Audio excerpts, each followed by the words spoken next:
విత్తనము ద్వారా నువ్వు విత్తనం వలె నీ వాక్యం అణచివేయబడుతుంది. వాక్యానుసారమైన జీవితం అణచివేయబడుతుంది. వాక్యానుసారమైన జీవితం జీవించలేకపోతున్నావు, అణచివేయబడి తర్వాత కొంతకాలానికి ఆ వాక్యము నీలో చచ్చిపోతుంది. కనుక ఈలాంటి వాడు దేవుని వాక్య ప్రకారముగా జీవించలేడు. తర్వాత 23వ వచనంలో చెప్పబడిన విధముగా మంచి నేలను విత్తబడిన వాడు వాక్యం విని గ్రహించువాడు అట్టివారు సఫలుడై ఒకడు 100 ఒకడు 60 ఒకడు 30 ఫలిస్తాడని దేవుని వాక్యము సెలవిస్తుంది. కనుక దేవుని వాక్యమును విన్నప్పుడు దాన్ని ఆచరించలేకపోతే నువ్వు మోసపోతున్నావు. ప్రియమైన దేవుని బిడ్డ, ఎలాగున్నావు? వాక్యమును వింటున్నావు, విన్న దాని ప్రకారం జీవిస్తున్నావా? విన్న దాని ప్రకారం జీవించకపోతే నువ్వు మోసపోతున్నావు. కనుక ఈ మోసము చేత నీవు ఏమవుతావు? నీ ప్రాణమే పోగొట్టుకునే అవకాశం వస్తుంది. నీవు సరిగా దేవుని వాక్యమును నిలబడక, రక్షణ పొందక, ఆ రక్షణ పొంది కూడా ఇలాంటి అలవాట్లు పొరపాట్లు కలిగి ఉండి దేవుని వాక్యం అనుసరించకపోతే నరకానికి వెళ్ళడానికి నీవు సిద్ధపడతావు, కానీ నిజముగా మోక్షానికి వెళ్ళడానికి నీవు సిద్ధముగా లేవు అని ఈ వాక్యము ద్వారా నిరూపించబడుతుంది. కనుక ప్రియమైన దేవుని బిడ్డలారా, దేవదూతల ద్వారా ఇచ్చినటువంటి వాక్యము, దైవ సేవకుల ద్వారా ఇచ్చిన వాక్యము, ఈ యొక్క బైబిల్ గ్రంథమును చదవడము, దాన్ని అనుసరించడము, వినడము, దాన్ని అనుసరించడము మనకెంతైనా అవసరమో. నేటి క్రైస్తవులు అలాగ లేరు. చాలామంది వాక్యములో చచ్చిపోతున్నారు. వాక్యం వింటున్నారు, ఆ వాక్యము వారిలో చచ్చిపోతుంది. ఆ వాక్యము దుష్టుడు ఎత్తుకొని పోతున్నాడు. ఆ వాక్యము చేత నీవు ప్రేరేపబడి నిష్ఠగా జీవించాలా, సత్యములో జీవించాలనుకుంటున్నావు, కానీ పడిపోతున్నావు, కనుక చెడిపోతున్నావు, చెదిరిపోతున్నావు. అటువంటిది నీకుంటే ఈ మెసేజ్ వినటం వల్ల మీరు చాలా జాగ్రత్తగా, అయ్యో వాక్యము నిర్వర్తించాలా, వాక్యమును అనుసరించాలా, అలాగ అనుసరించకపోతే నేను కూడా దేవుని వాక్యము నాలో చచ్చిపోతుంది, దేవుని వాక్యము నాలో చచ్చిపోయినప్పుడు నేను కూడా చచ్చిపోవడం ఖాయమే కదా అనేటువంటి ఆలోచన మీలోనికి రానివ్వండి.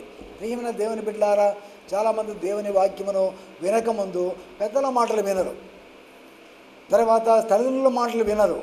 ఈనాడు తల్లిదండ్రుల మాటలు వినక యవనస్తులు ఎంతమంది తమ ప్రాణాలు కోల్పోతున్నారు. మరి తల్లిదండ్రుల మాట వినకపోయినటువంటి వీరు దేవుని వాక్యమును వింటారనే గ్యారంటీ ఏముంది? తల్లిదండ్రుల మాటలు వినటువంటి వీరు దేవుని వాక్యంలో నిలబడతారనే గ్యారంటీ ఏముంది? కనుక మారు మనసు చాలా అవసరం అండి.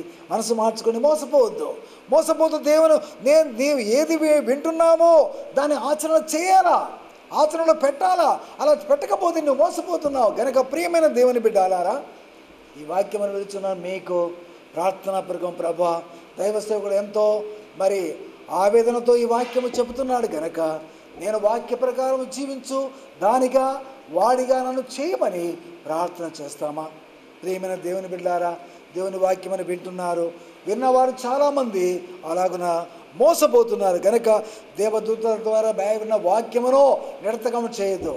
ఇంతకుముందు నా మెసేజ్లో ఒక దాంట్లో చెప్పినాను, దేవుని ఆజ్ఞను భంగము చేయవద్దు, దేవుని మాటను భంగము చేయవద్దు. దేవుని వాక్యమును భంగము చేయకుండా నీవు వింటే దాని ప్రకారం జీవిస్తే నీకు మేలు కాదా? నీకు ఆశీర్వాదము కాదా?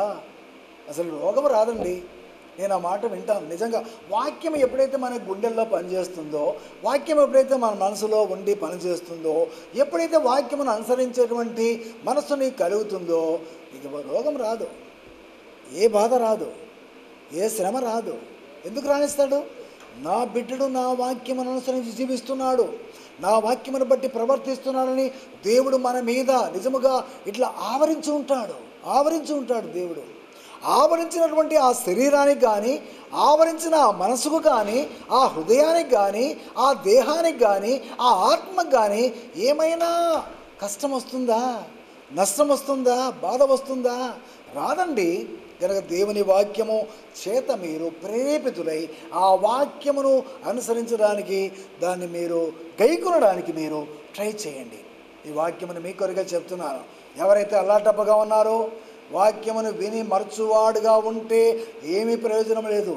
ఒకవేళ డ్రెస్ వేసుకొని చక్కని బైబిల్ పట్టుకొని నీ ఫ్యామిలీని తీసుకొని వెంటపోవచ్చు, మంచి కారులో ప్రయాణం చేయవచ్చు, దేవుని వాక్యమును విందాము, ఈరోజు దేవుని సన్నిధికి పోవాలా అనే ఆరాటంగా నువ్వు వెళ్ళవచ్చు. కానీ అక్కడ తీరా విన్న తర్వాత ఆ వాక్యము ప్రకారంగా జీవించని జీవితము ఉంటే ఏమీ ప్రయోజనము లేదు.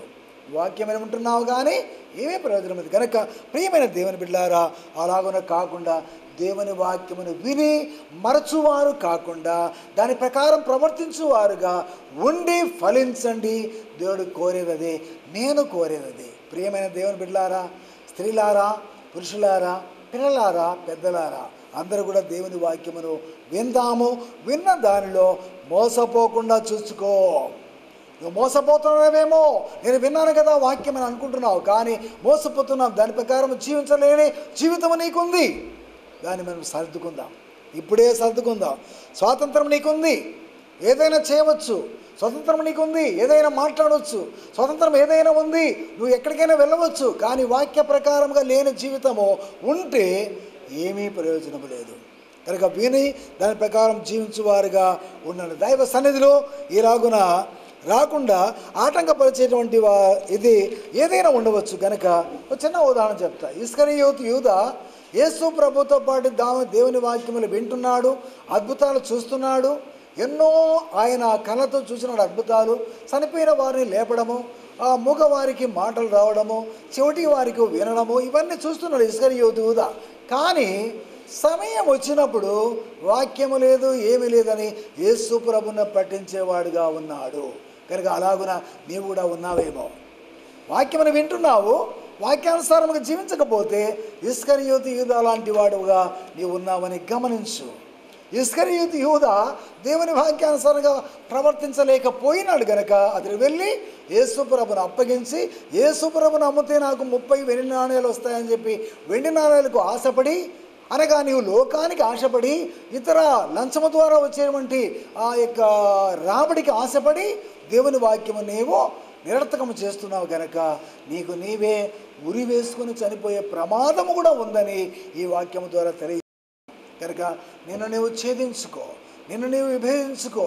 నిన్ను నీవు ఒకసారి ఎందుకీ ప్రాణము, ఎందుకీ బ్రతుకు అని ఈ వాక్యము అనుసరించలేని బ్రతుకు నాకెందుకు అని నీకు నీవే నిజముగా ఛేదించుకో. నీ మనసును నీవే నిజముగా కంట్రోల్లో పెట్టుకో. మారు మనసు పొంది దేవుని కొరకు జీవించు. దేవుడి వాక్యమును దీవించునుగాక. ఆమేన్. ప్రేమగల తండ్రి, దయగల స్వామి, నీ బిడ్డలు విన్న వాక్యమును బట్టి స్తోత్రాలు. విన్నవారు ఇంత క్షుణ్ణముగా విన్నటువంటి వాక్యమును బట్టి వారు ప్రవర్తించి వాక్యానుసారముగా జీవించి నీ కొరకు నమ్మకమైన బిడ్డలుగా నిలవబెట్టండి. ఈ దేవుని సహవాస సందేశాలు ఎన్నో రకాలుగా చెబుతుండగా ఈ వాక్యానుసారంగా జీవిస్తే వారి కుటుంబాలకు, వారి జీవితాలకు, వారి యొక్క ప్రాణాలకు జీవము ధారపోసి మహిమ, ఘనత, ప్రభావం పొందమని యేసు నామములో అడుగుతున్నాను తండ్రి. ఆమేన్. దేవుడి వాక్యమును దీవించునుగాక. ప్రియమైన దేవుని బిడ్డలారా, ఈ సందేశాలు వింటున్న దేవుని సహవాసములో ఉండే సందేశాలు అమోఘమైనవి, ప్రత్యేకమైనవి. వాటిని అనుసరించండి. దైవ సన్నిధి మీతో కూడా ఉంటుంది. అలాగనే మీరు ఫలించండి. దేవుడు మిమ్మల్ని దీవించునుగాక. ఆమేన్. ఇంతవరకు మా టీవీ కార్యక్రమాన్ని వీక్షించిన ప్రేక్షకులకు మరొకసారి వందనాలు తెలియజేస్తూ ఉంటున్నాను. విన్నారు కదా, దేవుడు మీతో మాట్లాడి ఉన్నారని ఆశిస్తూ ఉంటున్నాం. మీ ప్రార్థన అవసరతల నిమిత్తమై మీరు మమ్మల్ని సంప్రదించవలసినటువంటి మా చిరునామా రెవరెండ్ కె జాన్ దేవపుత్రుడు, 2/399 కేసన్న సత్రం స్ట్రీట్, ప్రొద్దుటూర్. మరియు మా సెల్ నెంబర్స్ 9290553953 మరి ఒక నెంబర్ 9885775458. ఇదే సమయానికి మరలా వచ్చే వారం ఇదే ఛానల్లో తిరిగి మనం కలుసుకుందాం. అంతవరకు దేవుని కృప మీతో ఉండును కాక. దేవుడు మిమ్మల్ని దీవించును కాక. ఆమేన్.